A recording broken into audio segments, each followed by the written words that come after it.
Ayez confiance en Marie. Mes enfants, la paix soit avec vous. Je suis Jésus, votre Sauveur. Aujourd'hui, je veux vous encourager à accroître de plus en plus votre confiance en celle que nous appelons avec douceur maman. Vous me direz que déjà vous l'aimez beaucoup, mais moi je vous encourage à faire de plus en plus et de mieux en mieux ce qui vous conduit à elle, car sa bonté, sa grâce, son amour désarment mon Père.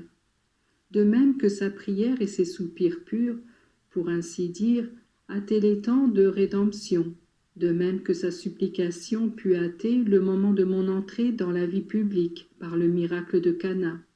De même aussi, dans la période actuelle, sa puissance peut et doit se manifester. Elle peut tout auprès du cœur de Dieu, dont elle est comme la patronne.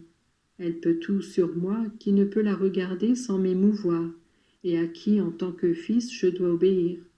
Quand elle prie, une âme a d'autant plus de force qu'elle est plus pure et plus riche d'amour. Mais qui pourra égaler cette épouse de l'Esprit Saint, qui fut par lui comblée de grâce et d'amour? Vous aussi vous devez lui ressembler. Pour rendre votre prière efficace, faites que la pureté de votre âme ressemble à la sienne. Elle a détesté le péché qui n'a pu aucunement l'effleurer. Elle est passée dans le monde comme vous et elle a perçu le mal.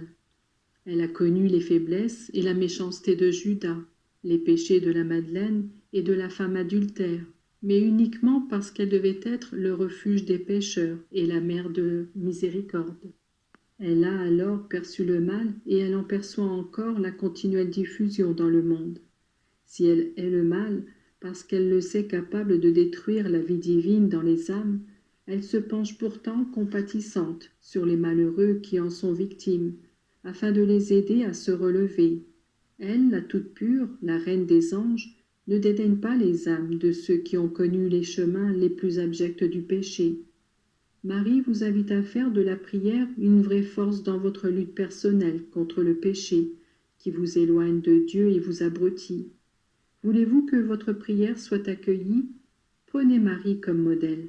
Ici, vous l'appelez du nom de mère du divin amour, et mon Père se réjouit en voyant son cœur qui, pareil à une fournaise ardente, élève vers lui ses affections les plus intenses. Celui qui aime vraiment Dieu est comme fondu en lui, dans l'accomplissement de sa volonté. Comme Marie sut aimer, qu'il en soit de même pour vous aussi. Faites en sorte que chacune de vos actions, chacune de vos pensées, vous voit en un acte incessant d'adhésion à la volonté de Dieu. Le monde a besoin de Marie, refuge des pécheurs et médiatrice de toute grâce. Et vous devez être ceux qui s'interposent entre elle et ceux qui sont loin de Dieu, entre ceux qui sont dans le besoin et celles qui possèdent tous les trésors de mon cœur.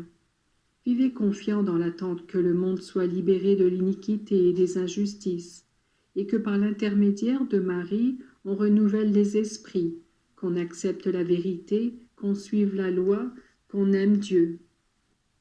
C'est une transformation lente et douloureuse qui doit naître de vos prières faites avec une conscience pure et avec un grand amour en union avec la Dame de Paradis, qui doit être votre éducatrice dans le monde.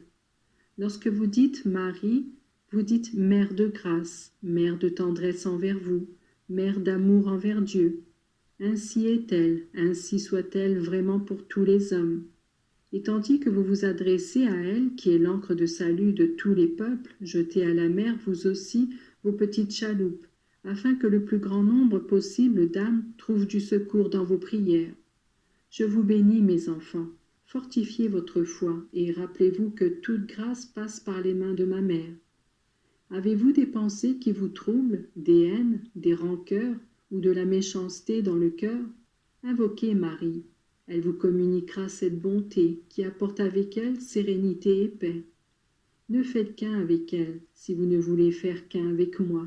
Je vous bénis tous.